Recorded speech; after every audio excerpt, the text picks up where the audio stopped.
Halo, ketemu lagi dengan Bang Bey. Kali ini saya mau review singkat hat ceramik dari Flamingo ini. Mungkin teman-teman masih asing dengan branded merek Flamingo ini. Dan merek ini emang termasuk masih baru juga masuk ke Indonesia. Tapi berdasarkan performa LSP yang sudah saya uji sih, termasuk bagus ya performanya. Dengan kemasan profesional yang mewah, tapi dengan harga yang sangat kompetitif. Pada kesempatan kali ini, saya mau review ceramik coatingnya. Seperti biasa, Flamingo bagus ya kalau soal kemasan, karena produk hat ceramik ini dikemas dengan sangat baik, layaknya ceramik series Pro series yang jutaan. Bentuk kotaknya bagus dengan kualitas yang kokoh ya. Jadi di dalamnya terlindung dengan baik. Pada samping kotaknya tertera fitur-fitur ceramik coating ya, dari anti osmosis, high gloss, glossy, anti UV dan lain sebagainya. Di belakangnya juga termasuk komplit ya, dari petunjuk suhu kerja, manual pengerjaan dan keterangan lainnya. Yang jadi perhatian saya sih ialah tabel suhu kerja nih teman-teman. Soalnya pada keterangannya untuk suhu di atas 25 derajat bakal keras atau jadi solid di sekitar 1-3 menit saja. Dengan dikasih waktu pengerjaan di sekitar 1 menit. Cukup mengkhawatirkan juga nih, apakah ini bakal jadi kasus KISO 901 yang sangat cepat mengkristal. Tapi kalau soal daya tahan emang jagoan untuk batch 2019 yang pernah saya uji. Nggak tahu dengan batch baru sekarang, sharing di kolom komentar ya teman-teman yang baru pakai 901 akhir-akhir ini. Dalam kotak terdiri dari beberapa item. Botol pertama ini di greaser agent ya. Ya semacam greaser atau sama dengan eraser, IPA wipe down, apapun namanya. Performanya secara mengejutkan bagus. Di atas IPA wipe down racikan alkohol dengan air. Performanya bukan abal-abal ya, bisa disetarakan dengan eraser seri profesional.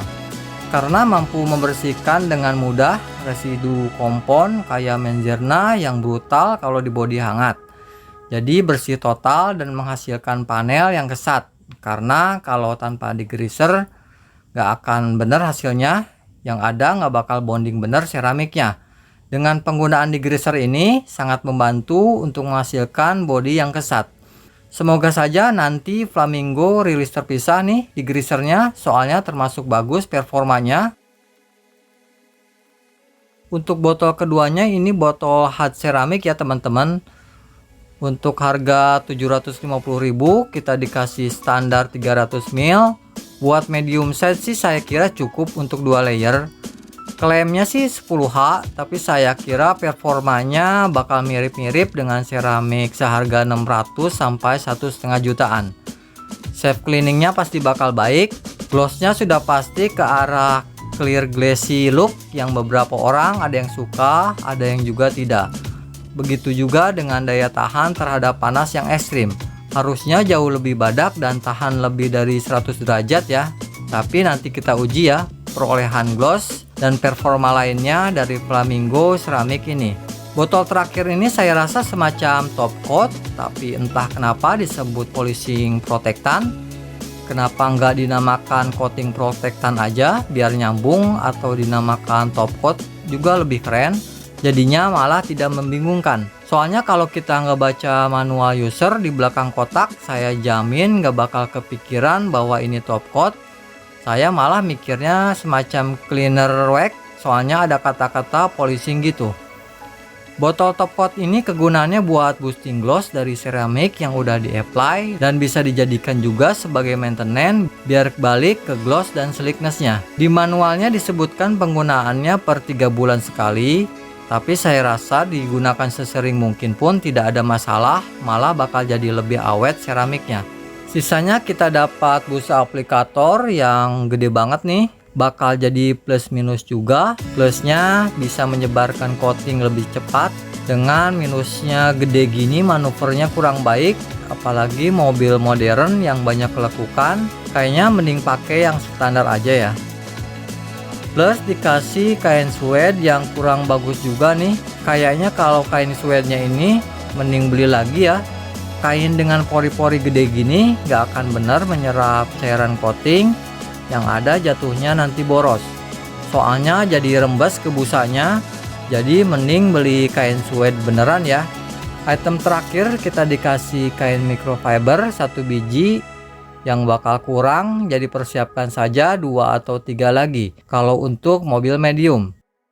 Dari penampilannya sih kurang baik, kurang meyakinkan, tapi termasuk lumayan lah karena bisa buffing coating cukup baik tanpa meninggalkan residu kayak bulu-bulu gitu.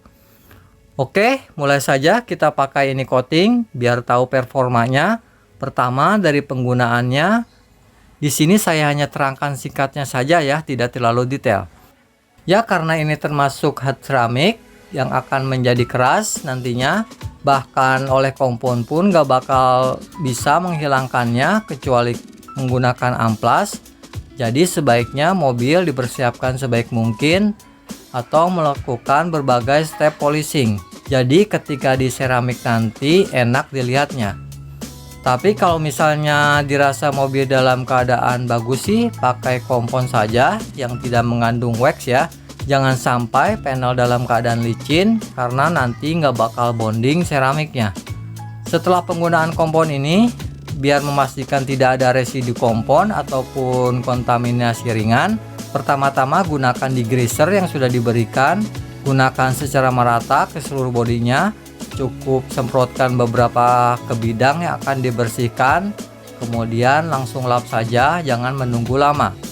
Setelah proses kompon dan pembersihan ini, kita langsung menuju proses coating ya.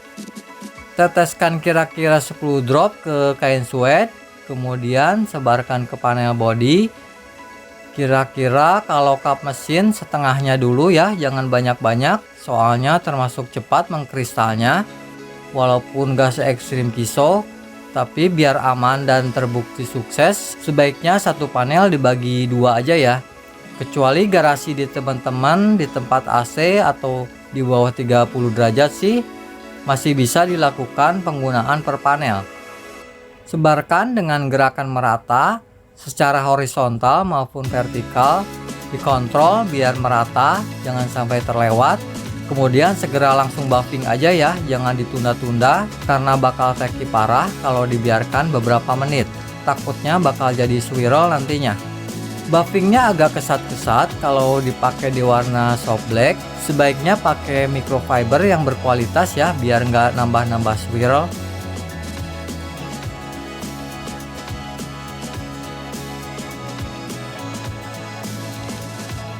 Bagaimana dengan penggunaan top coat? Menurut manualnya sih dipakai setelah 1 jam kelar semua proses coating ya. Cukup spray beberapa kali ke satu panel body, langsung lap secara merata. Untungnya penggunaannya sangat mudah, berbeda dengan coatingnya yang cenderung rada ribet. Oke, kita lanjutkan ke uji singkat. Bagaimana performa glossnya?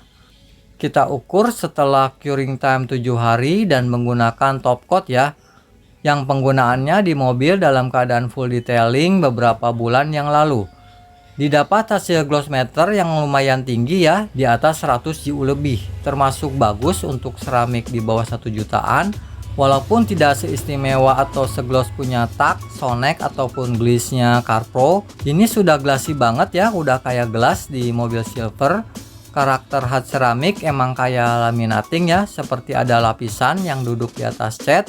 Jadi ya glossnya memang tidak sedip, tapi lebih ke arah glassy shine gitu. Tapi kalau misalnya pengen nambah deep, saya rasa tinggal penggunaan spray Cardubanya dari Flamingo aja ya, bagi yang suka tampilan deep wetnya.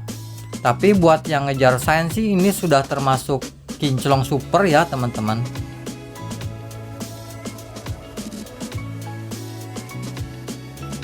Next kita uji heat resistance-nya, kita panasin body nih sampai 100 derajat. Apakah bakal luntur ini seramik? Karena sebagian LSP apalagi Carnauba bakal menguap dan hilang proteksinya di angka 100 derajat.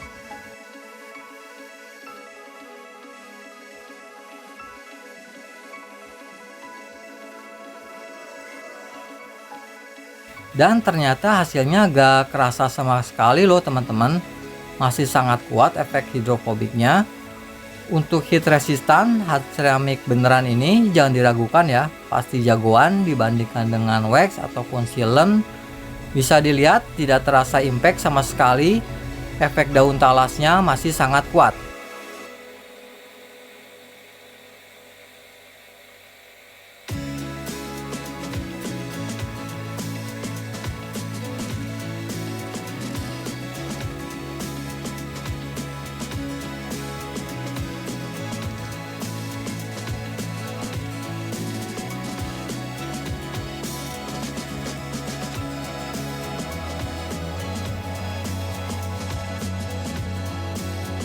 Lanjut ke chemical resist, kita coba semprot pakai tar remover dari Astonis. Biasanya sih LSP macam oil base pun gak bakal tahan sampai berkali-kali dihantam tar remover ini, karena bakal langsung rontok LSP-nya. Kita coba semprot saja ya. Ternyata hasilnya masih sangat baik ya. Saya kira tidak terasa sama sekali, efek daun talasnya tidak kena pengaruh sama sekali. Masih sangat strong di sini. Di percobaan kedua pun tidak terlihat terpengaruh. Self cleaning yang kuat membuat tar remover gak bisa meresap dengan baik. Jadinya malah meler ke bawah ya. Dibilas langsung pun dengan jet cleaner membuat efek daun talas tidak mengalami penurunan performa. Percobaan semprot ketiga kayaknya mulai berpengaruh walaupun sangat sedikit. Masih jauh lebih dari kata lemah, dan saya rasa karena efek residu saja. Kalau misalnya dicuci menggunakan misal Carflow Reset, saya kira bakal pulih lagi dengan kekuatan penuh.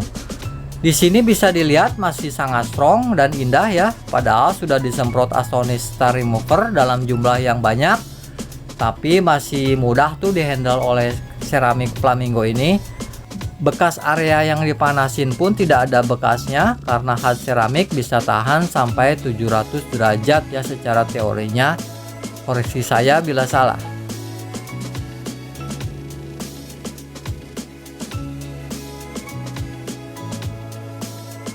Naik ke self cleaning ya, tentu bakal bagus di sini. Tapi kita iseng saja bikin gimmick-gimmick ceramik gitu. Kita coba guyur air kopi teman-teman. Karena kalau air susu atau minuman sih pack 30.000 aja gampang. Kita coba kopi yang ada residu hitamnya, terus biarin 10 menit ya, apakah nempel apa tidak. Ternyata kita cukup siram saja, udah balik lagi efek daun talasnya dengan sangat mudah. Pertanda fitur keramik bekerja dengan baik. Oke, setelah semua percobaan dan gimmick di atas, saya tarik kesimpulan. Berdasarkan pengalaman saya bersama Flamingo Ceramic ini selama 28 hari, saya rasa termasuk bagus untuk harganya. Performanya masih dapat disandingkan dengan ceramik 1 jutaan. Selain menjadi keras secara sempurna, hasil glossnya pun termasuk bagus, tidak bikin drop ya. Memang tidak segloss kayak coating Carflow Gliss, tapi saya rasa sesuai dengan harganya. Apalagi glossnya bisa 100 GU lebih loh teman-teman. Jadi sangat layak dipertimbangkan untuk dicoba. Untuk performanya termasuk stabil, tidak beda botol, beda performa kayak Mr. Peak dan Ceramic Low End lainnya. Untuk daya tahannya saya rasa bisa di sekitar 1 tahun lebih ya dengan maintenance yang rutin. Dengan kemampuan heat resistant yang baik, menandakan ini bukan yang abal-abal. Ditambah lagi dengan self cleaning yang juga jagoan, plus chemical resistant yang emang level keramik jutaan gitu. Cuma minusnya satu, penggunaannya termasuk agak-agak techy. Usahakan saja suhu di tempat kerjanya jangan terlalu hangat. Oke, saya rasa sampai di sini dulu ya teman-teman. Maafkan bila ada salah-salah kata. Sampai jumpa lagi di video pengujian berikutnya. Terima kasih.